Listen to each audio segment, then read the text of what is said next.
Gaap, demon of forbidden wisdom, behold the 72 demons of Solomon.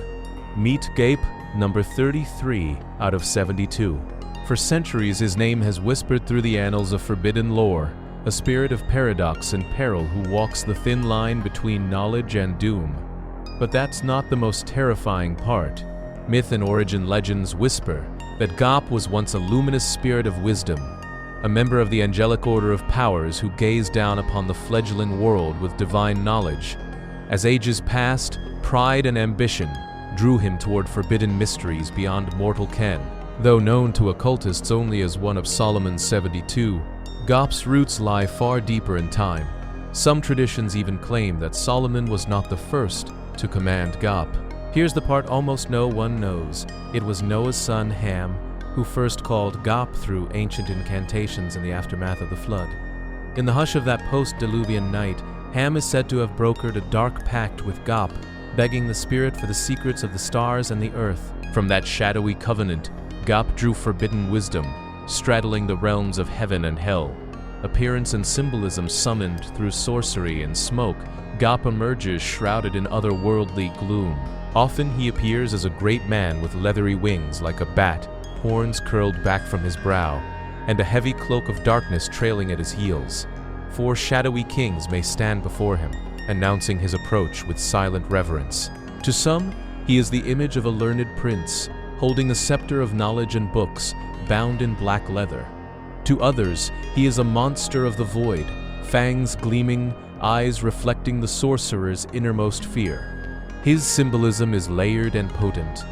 Gaap is a cardinal spirit, often tied to the burning south or the sun's descent at twilight, a border between day and night, wisdom and madness. Some occultists see in him the duality of the moon, a gentle healer and a cold destroyer.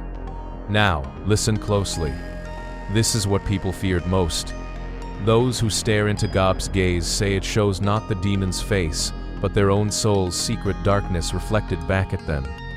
It is a silent mirror and a whispered warning. Arcane Power's Gaap's knowledge is vast and dangerous.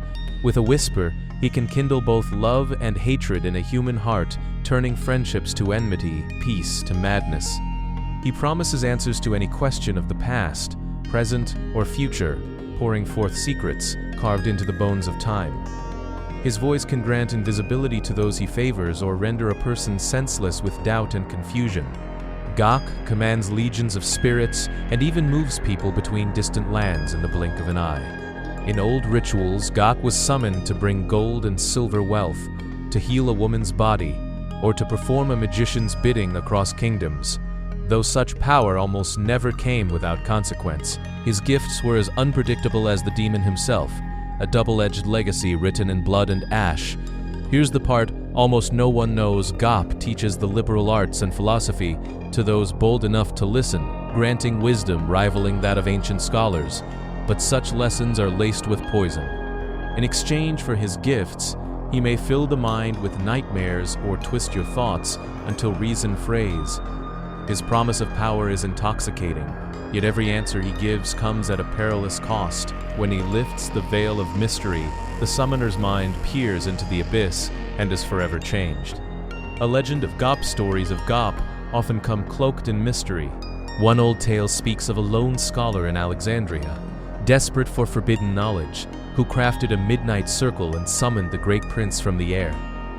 Gaap appeared at the scholar's feet as a cloaked figure with eyes like molten silver, offering untold wisdom in exchange for a simple truth. The scholar agreed, eager for power beyond measure. At first, Gaap was benevolent. He whispered secrets of stars in ancient languages, teaching the scholar to shape shadows into servants. The two conversed in the silence of dawn, forging an unholy bond. But Gaap's gifts are never free. As the scholar drank deeply from Gaap's well of knowledge, a shadow began to creep into his mind. His dreams became nightmares of endless night. His eyes saw horrors behind every corner. Now listen closely. This is what people feared most. One morning the scholar's eyes opened, and he had become the demon's eyes. The scholar's body was found twisted and broken, a grin carved across his face. All his books lay open on the floor. pages torn by an invisible hand. Gaap had vanished, leaving behind only madness and the echo of forbidden truth. Summoning Gaap. Ritual details. Calling Gaap requires a ritual as old as the grimoires that name him.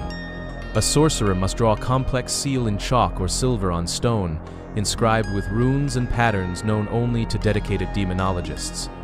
Candles of dark flame and rare incense smoke fill the chamber. The summoner stands in a circle of protection, surrounded by symbols of power, tetrachords etched in blood, stars of Solomon, triangular signs meant to bind the soul. He must intone Gaap's name with perfect emphasis, each syllable trembling with intent. The words are drawn from the oldest magic, a tongue no mortal should utter. When Gaap's name is finally spoken, the atmosphere chills and the veil between worlds thins. Offerings are essential. Some legends insist the conjurer lay out silver coins or sweet wine that has never known blessing. The candle flames flicker wildly, as if stirred by a spirit's breath. Then the summoner waits, poised on a knife's edge. Here's the part few tomes admit. If anything disturbs the seal, a twitch of fear, a stray motion, even a drop of blood, Gaap may break its bounds or strike immediately. The very air feels pregnant with destiny. In that suspended moment of trembling silence, even the shadows seem to lean in to watch what happens next. The price of invocation. Invoking Gaap is never without consequence. Each favor he grants carries a hidden toll upon the summoner's soul. He will whisper answers and grant talents, but in exchange, patience and innocence may slip away like sand through fingers. Love conjured by Gaap turns hollow. Hatred he incites can twist even the noblest heart. Some who endure say the demon plucks at the thread of the summoner's mind, leaving behind dreams of despair and riddles only darkness can solve. Now listen closely. The true cost is known only after the ritual is done. Wealth or wisdom gained from Gaap's lips seldom bring peace.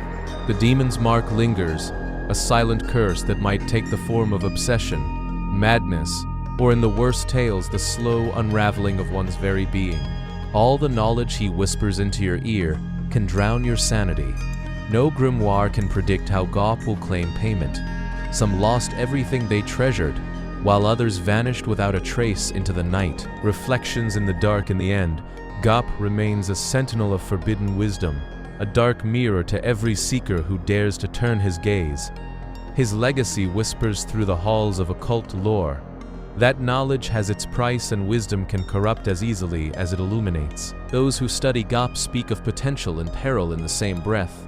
He offers the light of insight, yet hides a shadow of ruin within every gift. To invite Gaap is to invite the darker parts of oneself. The hunger for secrets, the arrogance to challenge the gods into the sanctum of the mind. In that haunted reflection, we see the final lesson of his story. When we court the shadows, they may claim a piece of our own soul.